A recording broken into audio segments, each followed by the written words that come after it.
The islands were completely green when I arrived. Now, just a handful of days later, they have been blanketed in white. It's rare and special to see a place transition from one season to the next. I wouldn't necessarily call it the first snowfall because the weather changes very rapidly here. It doesn't feel like one particular moment, but rather it's like living through a time lapse where every 20 minutes is a different day. Friday was 49 days squished into one, and half of them were winter. It's a harsh environment, these Faroe Islands. The mountains catapult out of the ocean with steep cliffs on one side and trail off into furry grass slopes on the other. The relentless waves lash against it as if they are telling the land, you should not be here. Yet the islands, and the people who inhabit them, persist. It's also a charming and magical place where traditions and legends are knit together. Villages glow like a cozy nest, and the northern lights come here to dance. I'm enjoying being here in the off-season. It's refreshing to hear the local Faroese language spoken in the few coffee shops that are open this time of year. There are lots of beautiful landscapes and viewpoints, but not a lot of options for an action-packed itinerary. As much as I like to move my body, I needed something quiet and low-key after a very busy September.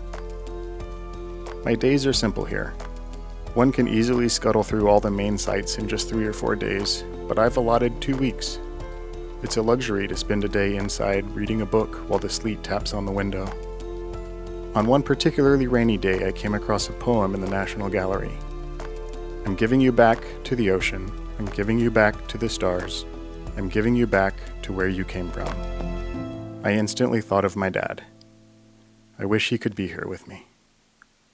It was the same gross kind of weather that he loved. Cool, damp, and gray, just like that one Thanksgiving he spent building the deck in our backyard. He would have loved it here, hiking up the funny-looking mountains and pitching a tent for the night.